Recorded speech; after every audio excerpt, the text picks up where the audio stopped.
Muy bien. Hermanos, pensando ahorita, hay dos nacimientos. ¿Cierto? ¿Hay dos nacimientos? ¿Estamos de acuerdo o no? ¿Sí? Hay dos nacimientos.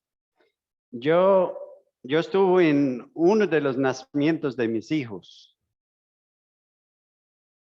Y es muy diferente al otro nacimiento.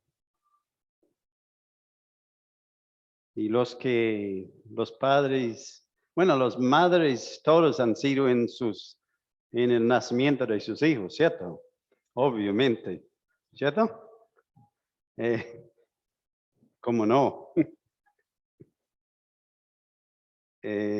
¿Cuáles padres han estado en el nacimiento de un hijo?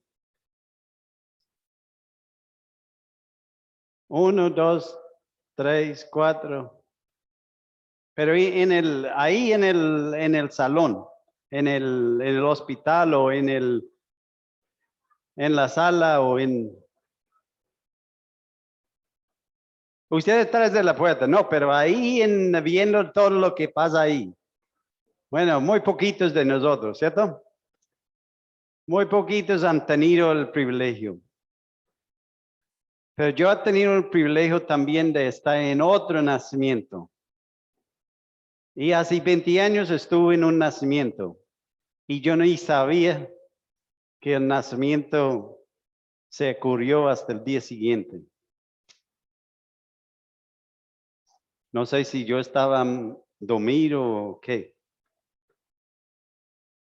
Pero el hermano Javier y hermana Luz, me había gemelos, no mellizos en aquella noche.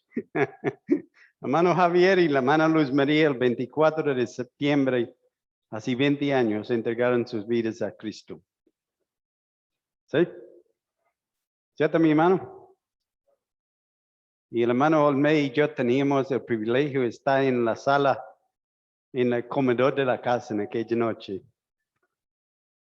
Pero ni sabíamos, ni nos dimos cuenta hasta el día siguiente lo que había sucedido en aquel lugar. No había sangre, no había gritos, no había nada de esas cosas. Pero el Señor hizo una obra grande en la vida de nuestros hermanos. Y qué bien cuando uno puede decir, de ver 20 años de hermanos que han estado firmes en el Señor. Yo me imagino que el hermano Javier ha tenido sus momentos de desánimo, pero nosotros no lo hemos visto, ¿cierto? ¿Quién lo ha visto, el hermano Javier echando por detrás? ¿Alguien ha visto al hermano Javier echando por detrás en su vida cristiana? Es un testimonio, ¿cierto? Y hermanos, le deseamos otros 20 años más, si el Señor permite. Hermanos, vamos a abrir nuestras Biblias en Tesalonicenses, segunda carta de Tesalonicenses.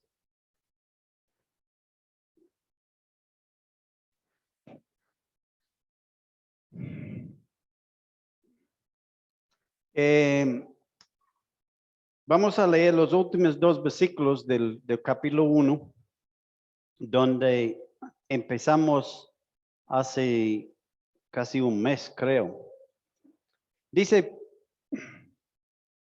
por lo cual asimismo oramos siempre por vosotros, para que nuestro Dios os tenga por dignos de su llamamiento y cumpla todo propósito de bondad y toda obra de fe con su poder, para que el nombre de nuestro Señor Jesucristo sea glorificado en vosotros y vosotros en él, por la gracia de nuestro Dios y del Señor Jesucristo. Lo leemos de nuevo.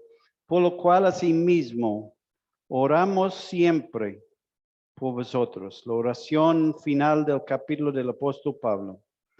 Para que nuestro Dios os tenga por dignos de su llamamiento y cumpla todo propósito de bondad y toda obra de fe con su poder, para que el nombre de nuestro Señor Jesucristo sea glorificado en vosotros y vosotros en él, por la gracia de nuestro Dios y del Señor Jesucristo. Padre, en esta mañana volvemos a tu presencia, dándote gracia de nuevo por nuestro Señor Jesucristo. Gracias, Padre, por la obra redentora, efectuada una vez y para siempre en la cruz del Calvario. Y Padre, gracias de nuevo por la vida eterna que viene por la fe en el Señor Jesucristo. Cristo en nosotros, la esperanza de gloria. Y Padre, queremos pedir la dirección de tu Espíritu Santo en esta mañana, para que tú estés con cada uno de nosotros, abriendo nuestros oídos, escuchar y en nuestros corazones, a permitir que tu palabra obre en nuestras vidas en esta mañana. Padre, te pedimos en el nombre precioso de nuestro Jesucristo. Amén. Hermanos,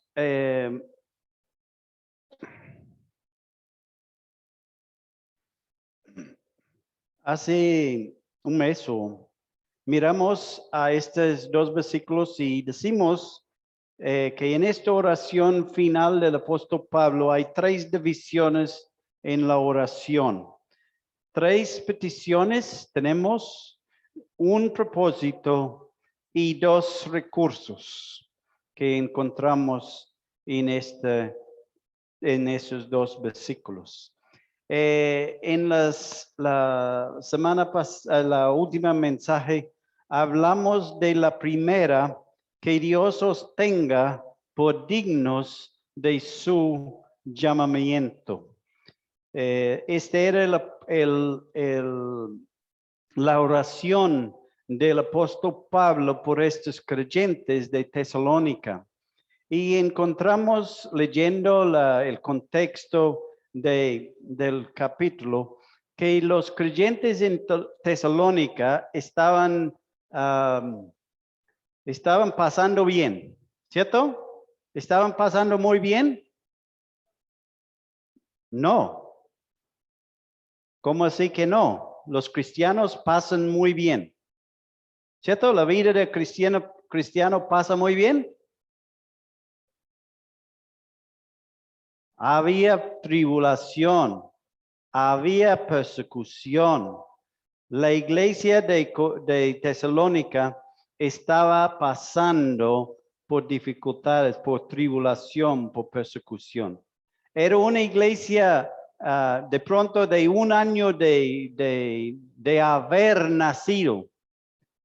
Eran nuevos creyentes, no creyentes con 20 años de creyente como el hermano Javier y Luz María.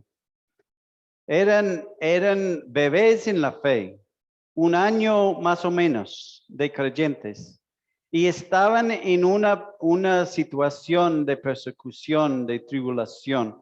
Si leemos versículo,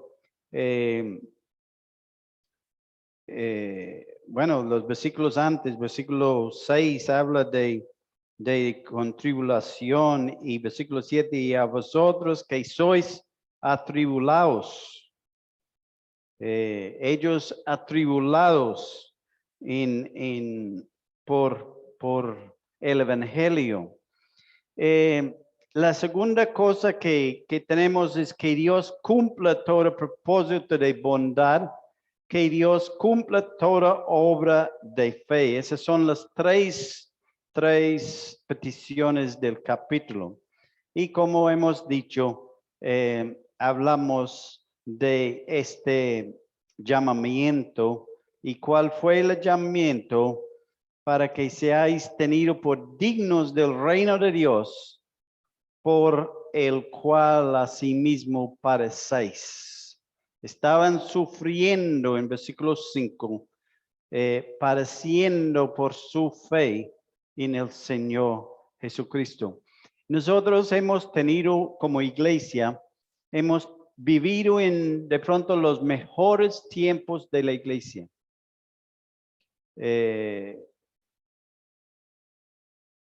Los últimos 200 años de la historia de la iglesia, de pronto 300 años de la historia de la iglesia han sido los mejores para la iglesia.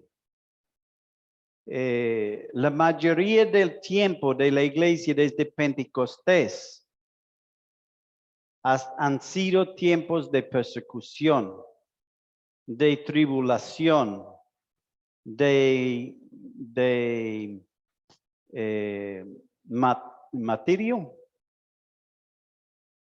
donde personas fueron quemados, fueron echados en los pozos de leones, han sido decapitados y aún hoy día están siendo decapitados y muertos en países musulmanes por su fe en el Señor Jesucristo.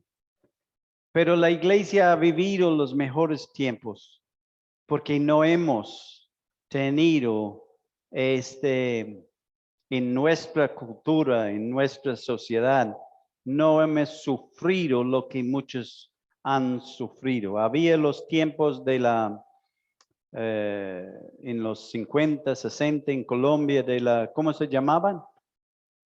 Requisición, ¿cierto? Pero en lo general, la iglesia no ha sufrido.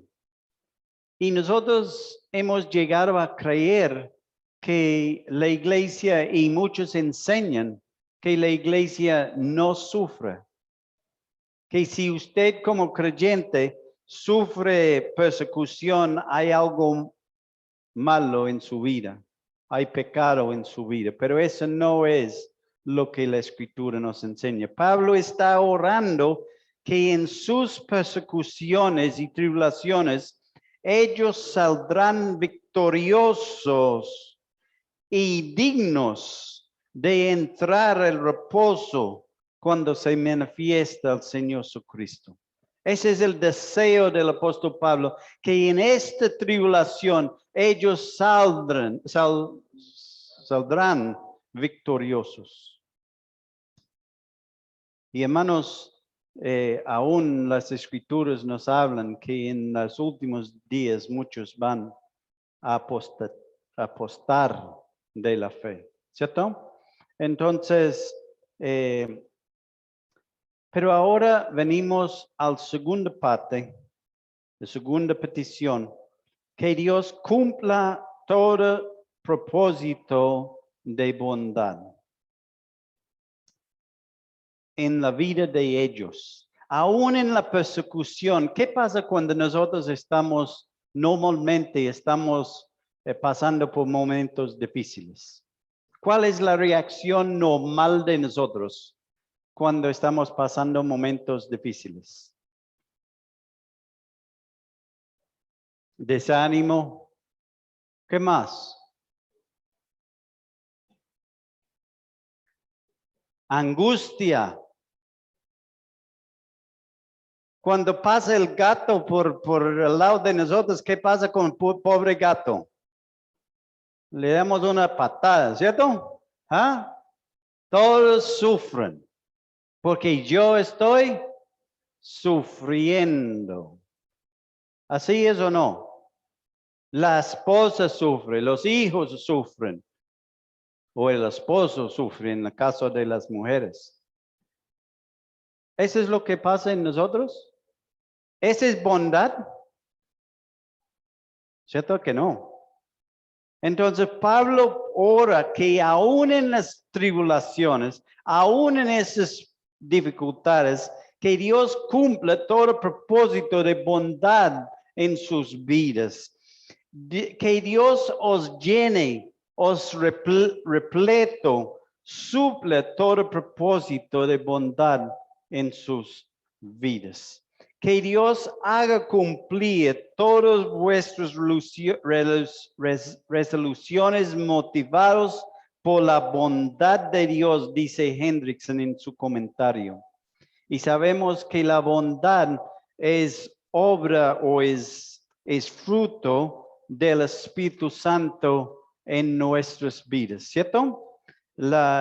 Dice más, el fruto del Espíritu es amor, gozo, paz, paciencia, benignidad, bondad y fe. Entonces la bondad es parte del fruto del Espíritu Santo en nuestras vidas. Pero tristemente nosotros nos olvidamos de la bondad cuando estamos pasando por dificultades y tribulaciones en nuestras vidas, ¿cierto? Pero Pablo ora por esos creyentes, que aún en esos momentos ellos sean llenos de la bondad de Dios, que ellos reflejen la obra del Espíritu Santo en sus vidas.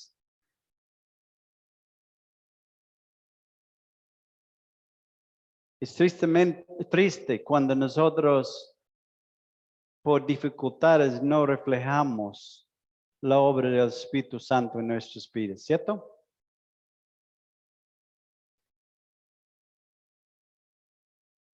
Dios les capacite a obedecer cada impulso a hacer el bien, dice William MacDonald en su comentario.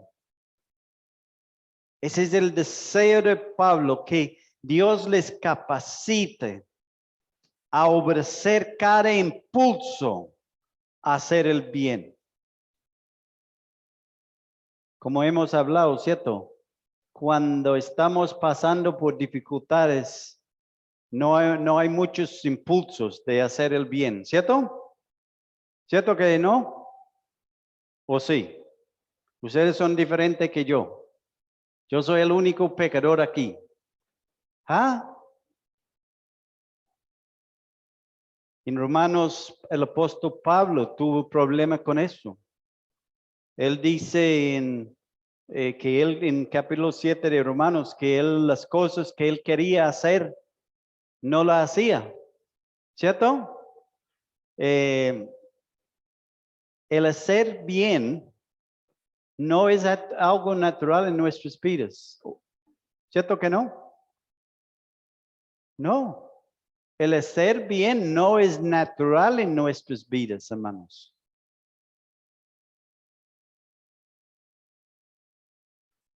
O la hermana Dora y yo somos los únicos que sufren de esto. Primero de Pedro, capítulo 3, versículo 11. El apóstol Pedro exhorta a los creyentes. ¿Y cuál fue la situación de esos creyentes en la primera carta de Pedro? ¿Estaban pasando bien? No. Y él les dice, apártese del mal y haga el bien. Busca la paz y síguela. Y en 1 Corintios capítulo 9, versículo 27, el apóstol Pablo dice, sino que golpeo mi cuerpo y lo pongo en servidumbre, no sea que habiendo sido heraldo por otros, yo mismo vengo a ser eliminado. El apóstol Pablo tenía el problema de poner su cuerpo en servidumbre a hacerlo bien. Porque no es natural para nosotros hacer el bien. Entonces, hermanos, necesitamos, en realidad, hermanos, necesitamos estar orando unos por otros para que, como Pablo decía, que y cumpla todo propósito de bondad. ¿Cuántas veces oramos por nuestros hermanos así? Me imagino muy poco, ¿cierto?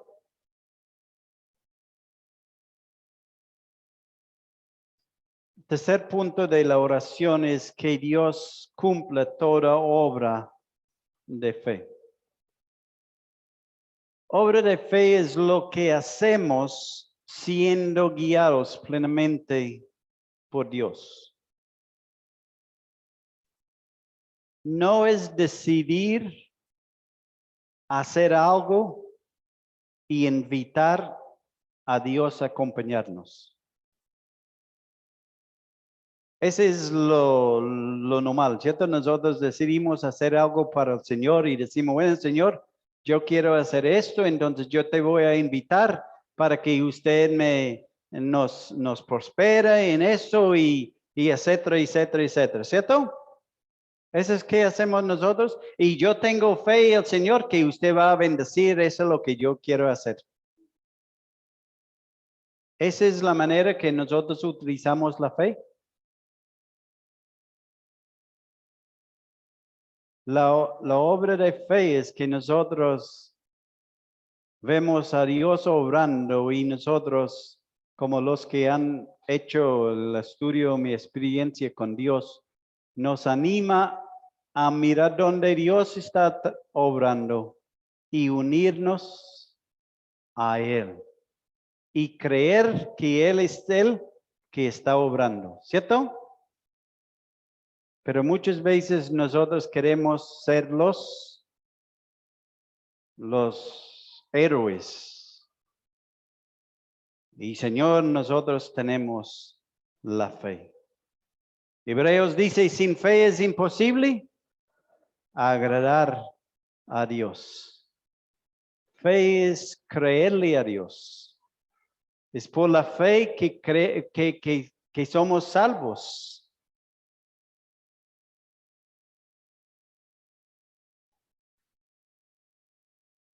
Cheo, esta pila se murió, parece.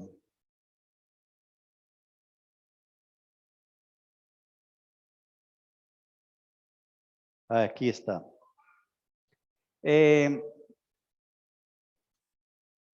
Entonces, ahora seguimos con el propósito.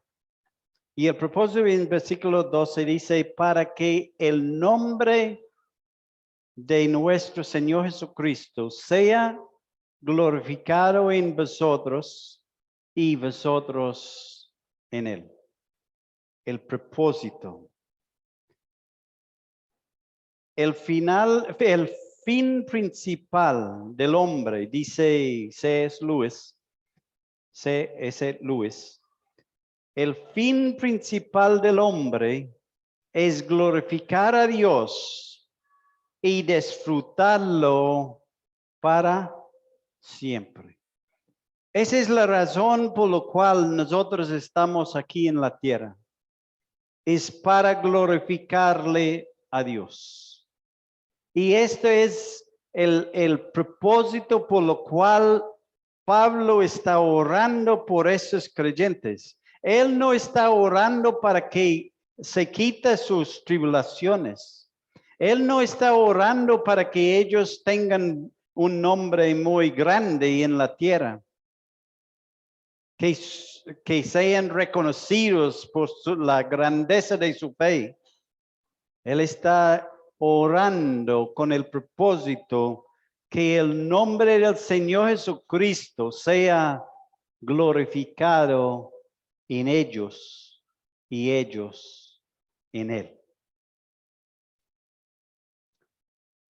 También C.S. Lewis dice, Dios es más glorificado en nosotros cuando nosotros estamos más satisfechos en él.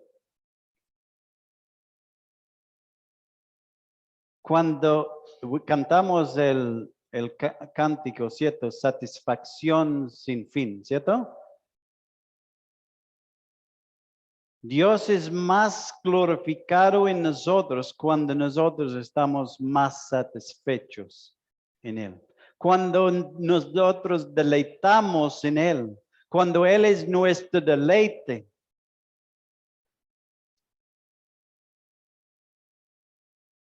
Y ese es el propósito de Dios para nuestras vidas. Cuando esté glorificado el nombre de Jesús, el Señor Jesucristo en nosotros. Una pregunta, ¿cierto? ¿Cuándo esté glorificado el nombre del Señor Jesucristo en nosotros? Cuando andamos conforme a su voluntad, siendo bondadosos y viviendo por fe.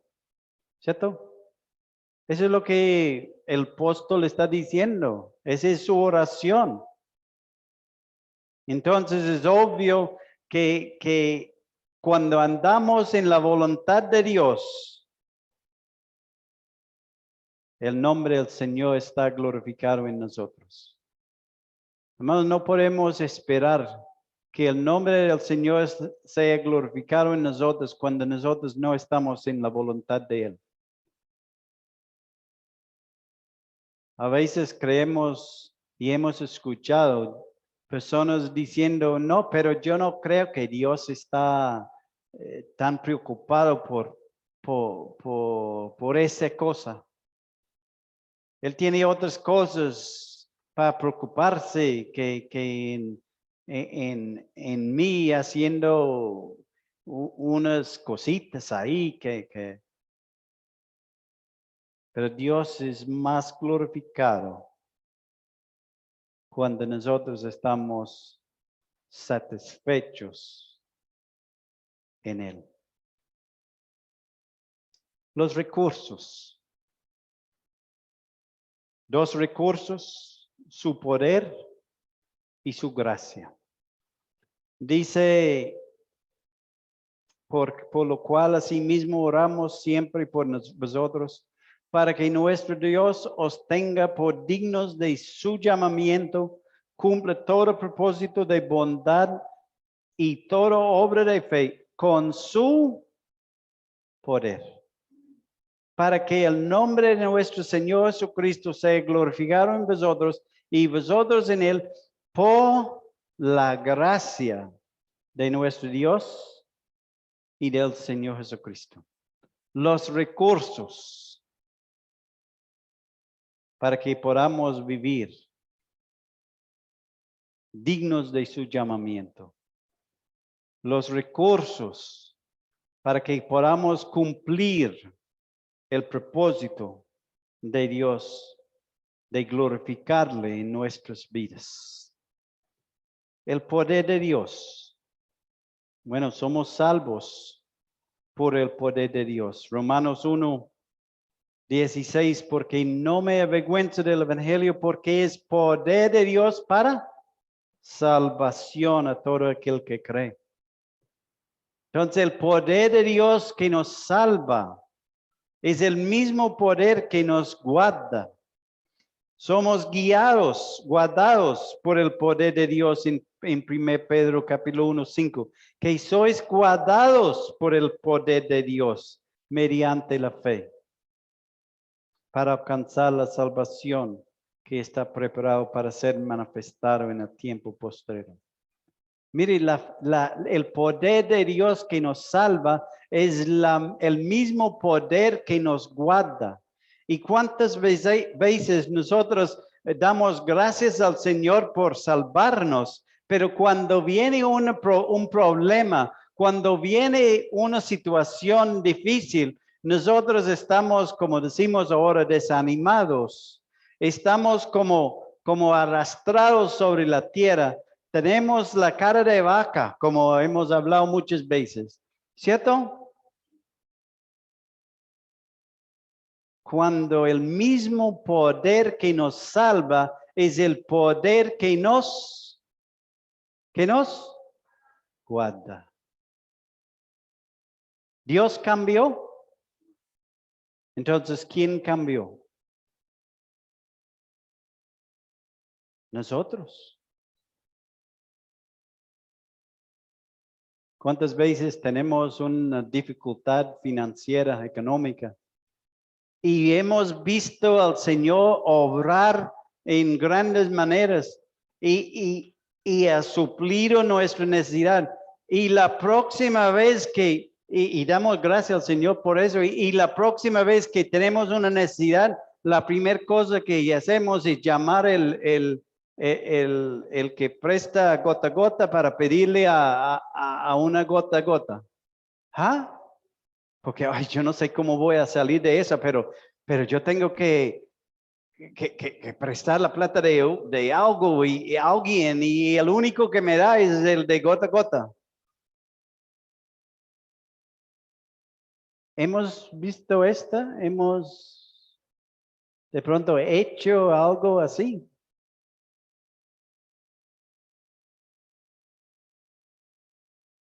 El mismo Señor que nos salvó es el mismo que nos guarda.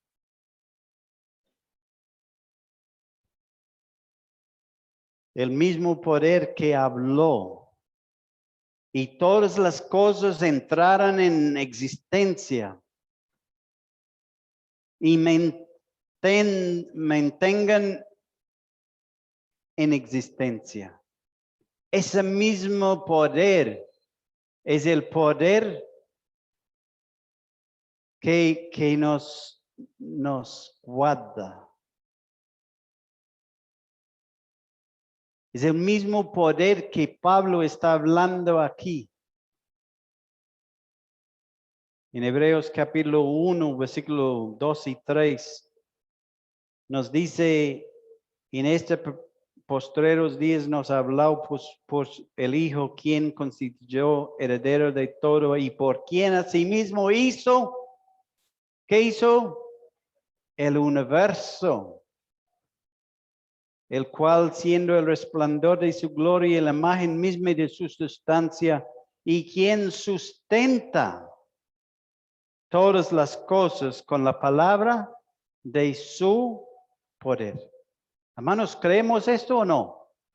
¿Estamos seguros de eso? Que el Dios que nos salvó, el Dios que Pablo está diciendo que Él nos va a guardar, Él es los recursos para cumplir el propósito de Él en nuestras vidas.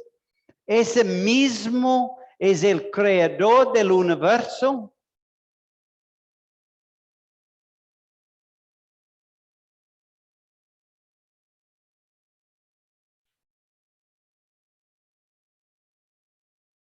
Dice en Juan 15:4,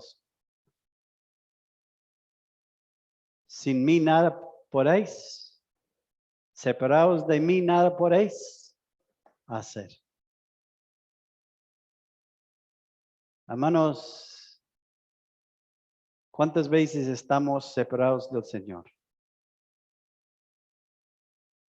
Esperamos que el Señor obre en nuestras vidas, pero estamos separados de Él. Pero Pablo ora, su oración para estos creyentes, y esta oración es para nosotros hoy. Que Dios nos tenga por dignos de su llamamiento y cumple todo propósito de bondad y toda obra de fe con su poder, para que el nombre de nuestro Señor Jesús sea glorificado en nosotros y nosotros en Él. 2 Corintios 4:7 dice, pero tenemos este tesoro en vasos de barro, para que la excelencia del poder sea de Dios y no de nosotros. Hermanos, no es nosotros. Nosotros no somos nada. El hermano Alonso decía por la mañana, nosotros no somos nada. Somos vasos de de barro. Pero en las manos del Señor somos tesoros, no por nuestro poder, sino por el poder de Dios en nosotros.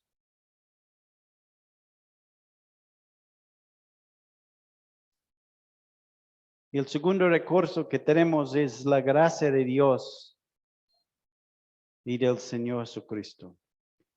Gracia y verdad vinieron por medio del Señor Jesucristo en Juan 1:17.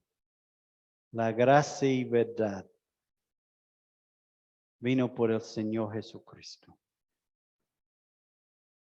Versículo 14 dice, el lleno de gracia y verdad. Por gracia somos salvos. Efesios 2:8. Gálatas 2:21, no desecha la gracia de Dios, dice Pablo. Pues si por la ley fuese la justicia, entonces por demás murió Cristo. Romanos 5:20b, la última parte. Mas el pecado abundó, la gracia de Dios abundó. Esa gracia por lo cual somos salvos, pero esa gracia, dice en Santiago, pero Él da mayor gracia. No solamente sobreabunda la gracia, pero hay mayor gracia. Por eso dice, Dios resiste a los soberbios y da gracia a los humildes.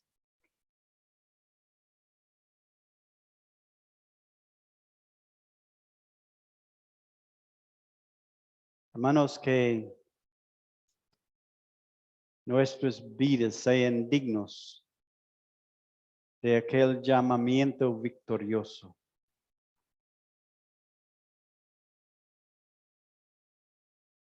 Que cumplamos todo propósito de bondad de Dios. Que cumplamos toda obra que sea de fe. Que el nombre de Dios del Señor sea glorificado en nosotros y nosotros en Él. Y que sea por los recursos de Él, el poder de Dios y la gracia de Dios.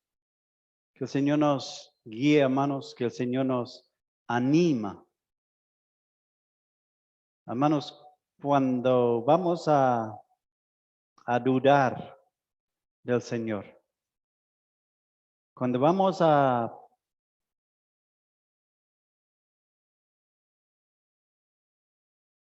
dar patada al gato, que frenamos la pierna y mirar al Dios de los cielos. ¿Cierto? Que no nos enojemos.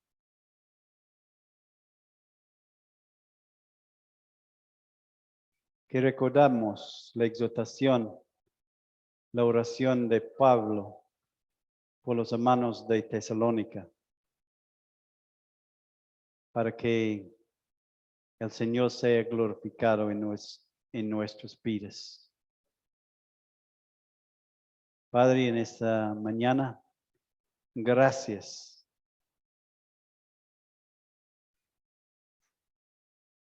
Padre, que nosotros seamos, que nosotros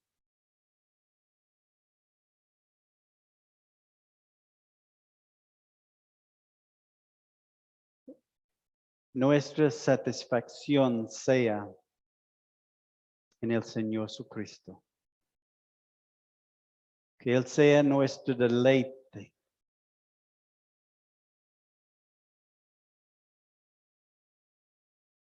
Y Padre, sabemos que cuando Él es nuestra delicia,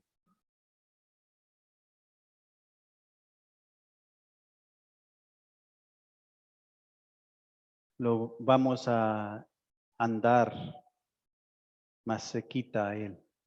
Vamos a glorificarlo a Él. Padre, sé que muchas veces somos muy incrédulos, porque la naturaleza vieja, la naturaleza pecaminosa,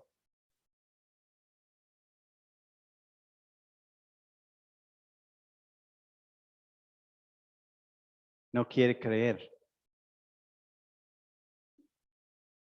Pero Padre, sabemos que tenemos que poner esa naturaleza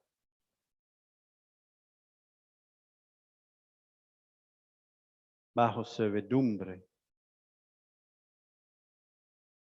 Tenemos que poner nuestros cuerpos en servidumbre para seguir al Señor, para vivir, para meditar, para dedicar tiempo a la palabra, a la oración, a la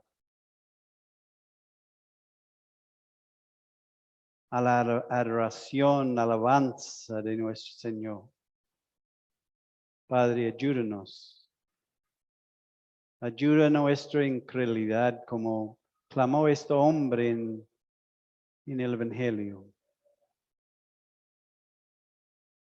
Para que seamos, Padre, para la alabanza de su gloria. Padre, te pedimos en esta mañana y queremos rogarte por cada persona en este momento, pasando por pruebas, por dificultades, para que el Señor sea glorificado en sus vidas. Padre, por la familia Sila, queremos rogarte por ellos, para que tú estés obrando en sus vidas. Los que no son salvos, Padre, queremos rogarte por ellos, para que ellos puedan contemplar al Señor Jesucristo sobre una cruz, sufriendo por sus pecados, y tener la dicha de conocerlo, de aceptarlo como Señor y Salvador de sus vidas y tener el perdón de sus pecados. Padre, te pedimos en el nombre precioso de nuestro Jesucristo. Amén. Recordando, hermanos, que hoy por la noche a las 6:30, la predicación del Evangelio. Todos bienvenidos. Y recuerden que la idea del Evangelio es predicar a los que no son salvos, ¿cierto? Entonces, que el Señor les guarde.